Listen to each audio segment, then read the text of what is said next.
If you've often found yourself asking, why do I keep dying? How do I get more kills? Why am I attracted to men? And what would Keanu Reeves do? Then this video is for you. I've been playing Battlefield 6 for years now, decades in fact, and the only thing more certain than death, taxes, and getting chlamydia from sexual intercourse with a woman called Cinnamon is how I top the leaderboard in every single round, 100% of the time. And now's the time for me to share not only my fluids, but my secrets on just how I do this. So strap in, lower your standards, take your moral compass and throw it at your nearest paraplegic. Where we're going, we don't need morals. Anyway, let's start with some gunplay and aiming tips. Starting off with a key tip, tap fire at mid to long range. You know what Battlefield 6 guns and Katy Perry have in common? They've both got a little bloom in them. This bloom makes your bullets shoot not at your target, but kind of around the target. Like avoiding pedestrians when driving. Sure, it's not the most fun, but you've just got to work with it. And the best way to work with it is to utilize tap firing, making your shots remain much more on target. Of course, you can still mow pedestrians down. I mean full auto fire when no one's looking, or at closer ranges. But at those 30-meter plus distances, tap firing is the difference between living long enough to experience PTSD and the birth of your child after your 2-year deployment, and just dying.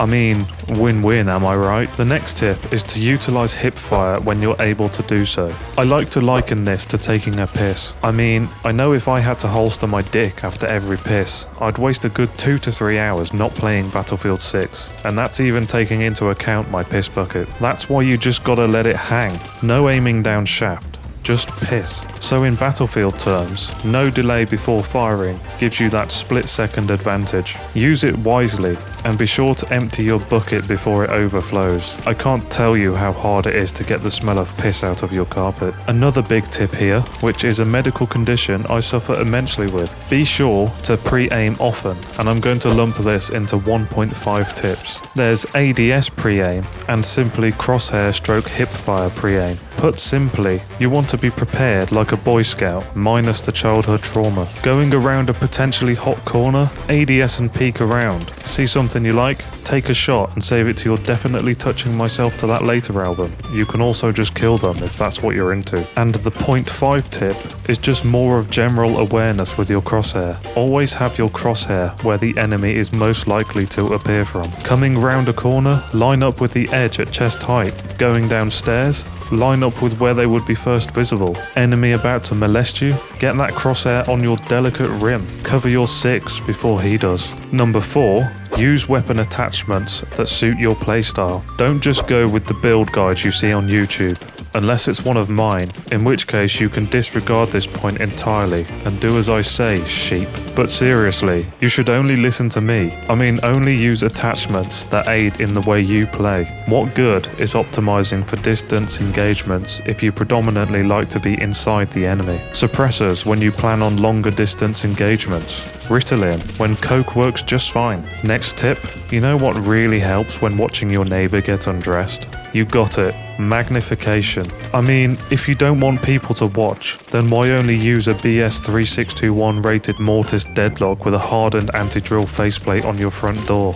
There are easier ways to get attention. And in Battlefield 6, the right scope or sight makes all the difference. I found myself opting a lot of the time for the higher magnification sights circa 3 times plus, as I find it gives a good balance of visibility, versatility, and the Teenage Mutant Ninja Turtles. Who's your favourite? I'm stuck between Raphael and Michelangelo. Leave a comment below. So yeah, use a scope that's best suited to your most common engagement range. If you're mostly close range, then 1 to 2 times, mid, then 3 to 4 times, long, then 4 times plus. Trying to take on enemies at mid-range with a 1 times can make things more difficult, so choose accordingly. Number 6 is an obvious one, but an easy habit to slip into, like meth. But unlike meth, you really should quit reloading. It's a bad habit, but reloading after every expenditure of ammo is a surefire way to erectile dysfunction. Most weapons have on average around 30 rounds. That should be more than sufficient for 3 kills. 2 easily, or 6 children. So when you kill one enemy, don't reload immediately. Make sure your surroundings are clear first, then when safe, reload. If it still isn't safe, switch to your secondary. Sure, you look less masculine,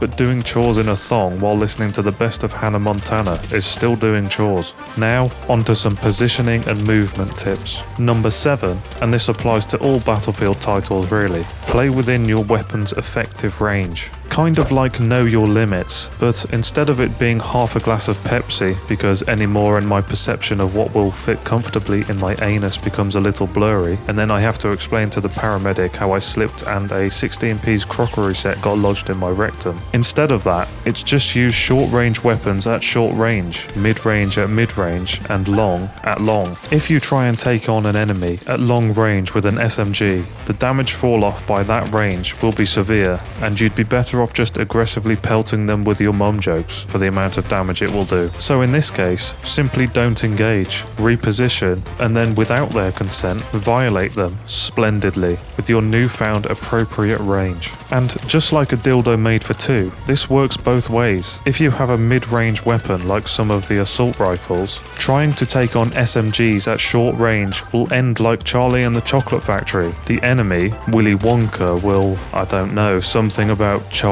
and molesting Charlie and a chocolatey grin and paying him off with a factory and orange men. Not well is my point, so don't. Moving on, and this is probably the most significant tip of them all, the holy grail, the well-seasoned Dorito, the dump that requires no wiping, the sexual assault case that got dropped due to insufficient evidence. Positioning is everything. It's like a magic act, a masterclass in misdirection. The magician has 2 balls, but that's irrelevant. Anyway, he tells you to pick a card, you pick one. It's the 8 of clubs. And then he asks you to close your eyes and count to 10, so you do. On 10, you open them, and he's fucking your wife. Classic misdirection. And that's what you have to do in Battlefield 6. Don't be where the enemy thinks you'll be. Fuck his wife instead. Don't charge the enemy head on, because they will expect you. Take a different, less obvious route and outposition them. If your positioning is better than your enemy's, better angle, more cover, less exposed, you will win every single time, unless you are blind, in which case you better hope you're Daredevil blind and not just regular blind. You want to Obi-Wan Kenobi the shit out of your enemies. Get the high ground and you win Battlefield 6. So if you remember nothing else from this video, remember this: always fuck the enemy's wife. Number 9 is to always fight from cover. Any engagement, no matter how seemingly easy, should be taken from cover. It's a lot like indecent exposure, or as I like to call it, Free Willy, haha, penis joke. Whenever you see a target, you don't just run out and flash. That's how police get involved. No, the smart man exposes from the shadows, or from behind cover. That way, you minimize the amount of identifiable information seen by the witness that can and will be used in a court of law at a later date. It also protects the majority of yourself from return fire, making the odds of winning forever in your favor, like Hunger Games, but with a lot less child slaughter. You should also remain behind or very near to cover when simply traversing the map, so in the event of a surprise attack, you're quickly able to puss out behind a bush. And whilst on the topic of cover, the next tip is to use cover unpredictably. Don't always peek from the same side of cover, that's predictable, and you will quickly get lobotomized. Instead, shake things up a bit. Looked left side the first time, now switch to right. You've gone right, try over. Gone over, now see if you like putting things in your bum. Variety, as they say, is the spice of life, which is why I'm constantly trying new medication. Tomorrow, I'll try my schizo meds with a sprinkling of horse tranquilizer. At number 11 is to never sprint corners. Sure, you want to get to the action quickly, but sprinting corners is a near guaranteed death. Instead, slow it down a little. Treat it like a fine wine. Don't rush it so you can guzzle it. Stroke it.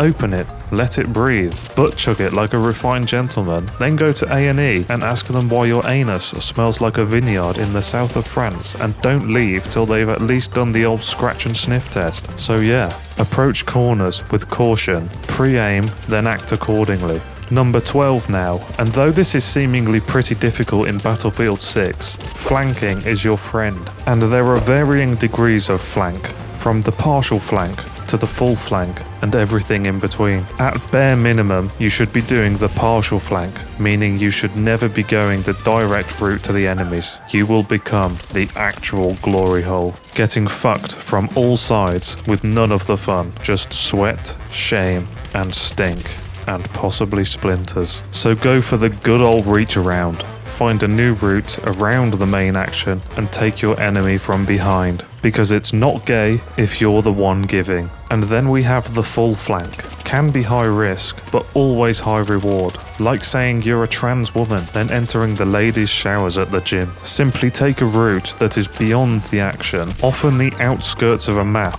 Use smokes where necessary, being careful they don't give away your position. Eventually, you'll find yourself behind enemy lines, where you can then take advantage of your position and go to town on the all-you-can-eat ass buffet. So flank often. Can't believe there were no wank jokes here. Number 13 is another common mistake that I never make, because I'm more than human. I'm more like a step above whatever that is, maybe like a god or something. And that is staying in the same position or area after every few kills or less. The problem is that killing an enemy does wonders for erectile dysfunction. In fact, waterboarding was invented to cure erectile dysfunction. But this in turn creates another problem. It's the classic, it's just one line of coke, oh, just one more, and another, and then you realise you've just sold your child to some sex trafficking ring for another gram. Oh well, plenty more where she came from. What I'm saying is that you get hooked on one area because it provides that rush.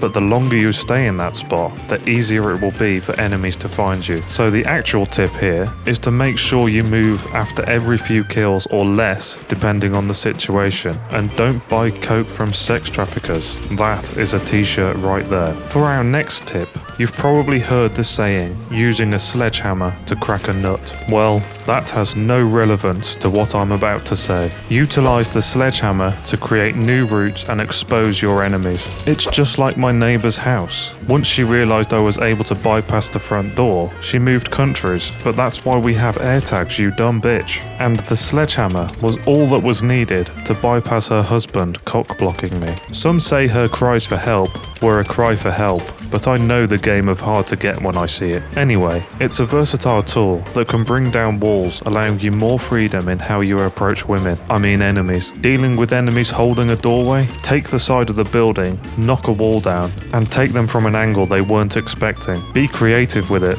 and you'll find it invaluable. Just a quick tip here. When falling from heights, crouch on land to negate fall damage. This works in real life too. Simply jump from a third-story window, and when you land, just crouch. You will feel nothing. Tip number 16. When life gets you down, and those sexual assault charges really start to affect your mental health, I find lying down and crying really helps. The same applies in Battlefield 6, except instead of sexual assault charges, it's bleeding out of a newly made orifice. In other words, if you're in a tight spot, you're at 10% health, and have concerns whether penis reattachment is covered in your health insurance, taking a quick lie down is often a good course of action. It can give you that split-second advantage when enemies enter said tight space, as they'll be scouring the room at chest height. In the meantime, you can remove them from your immediate concerns. It just gives you that extra security to recuperate and stand a chance at any engagements should they interrupt your recovery.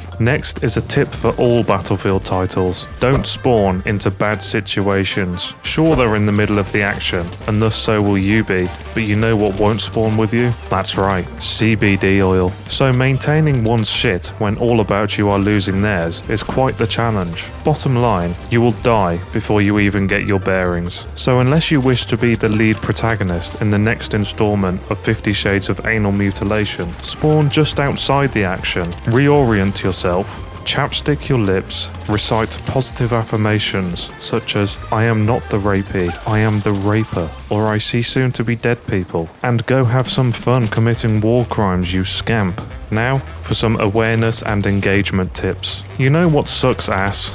Your dad. But aside from that, your mum. And besides both of them, your gran. Anyway, the answer is being deaf and AIDS. But lucky for you probably, you're not deaf, unless you are, in which case, at least you don't have AIDS. Unless you do, in which case, I don't know. Something about hearing aids. So the tip is, use your ears. That sounds so fucking dumb. But you've got to listen for footsteps, and this probably works best with a headset and some tweaks to the audio settings. I use war tapes as the preset and seem to be able to hear footsteps pretty well. So take advantage of your clubfoot opponents. Listen to which direction they're coming from and anticipate. In no time at all, you'll be able to tell a person's pronouns by the sound their feet make. Quite the skill in a modern world. Be sure to add experience in identifying pronouns, sexual preference, and which hole a person prefers to ingest Nutella through via sound alone to your CV, and watch the offers come rolling in. Number 19 is to have good minimap awareness. It's like a normal map,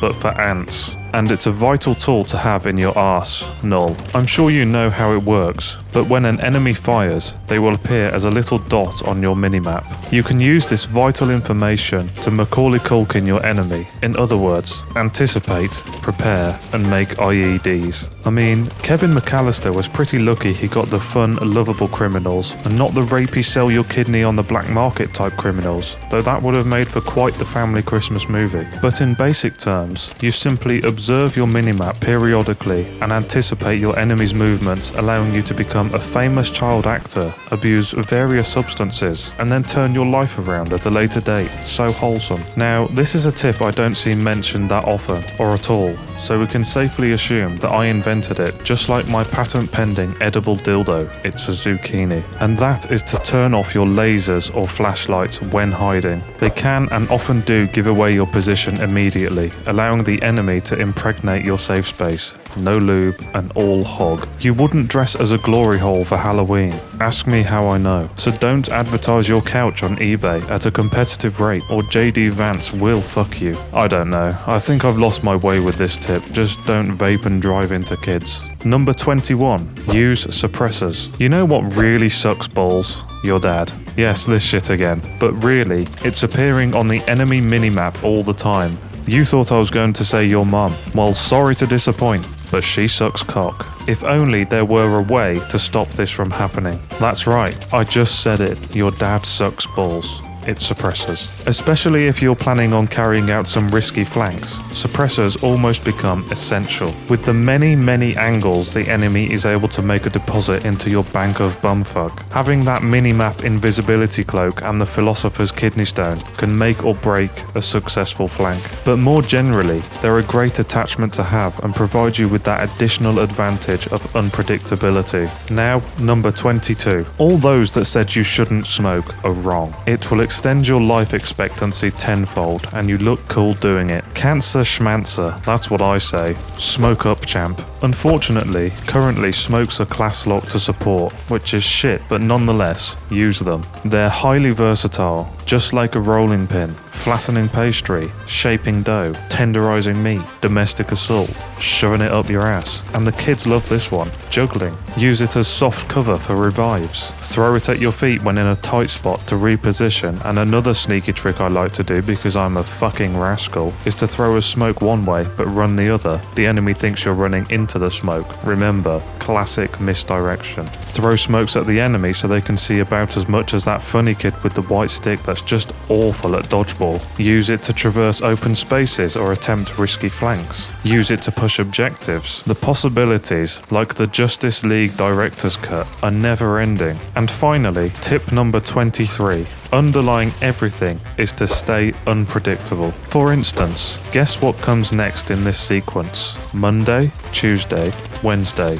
What next? Now you're thinking Thursday, but that's predictable. The correct answer is your dad sucks balls. There's that classic misdirection again. Apply that to Battlefield 6. Some quickfire examples now. Enemy expects you to shoot him. Suck his cock instead. Enemy sniping at you. Suck your own cock. If he watches, he's gay. Classic Navy SEAL move. Enemy flanks you and your teammates. Boom, my dog just shat on the carpet. Unpredictability means winning more engagements. The more predictable you are, the more you will find yourself in fights where your enemy is more prepared than you are, and you will more than likely die. So if these tips don't change how you play Battlefield 6 forever, then only Batman can save you now. Wow, what a lot of diarrhea that didn't come from my anus. You should definitely subscribe now and like and comment, and don't forget your favorite Ninja Turtle in the comments because it's very important for my data. So until next time, eat your vegetables.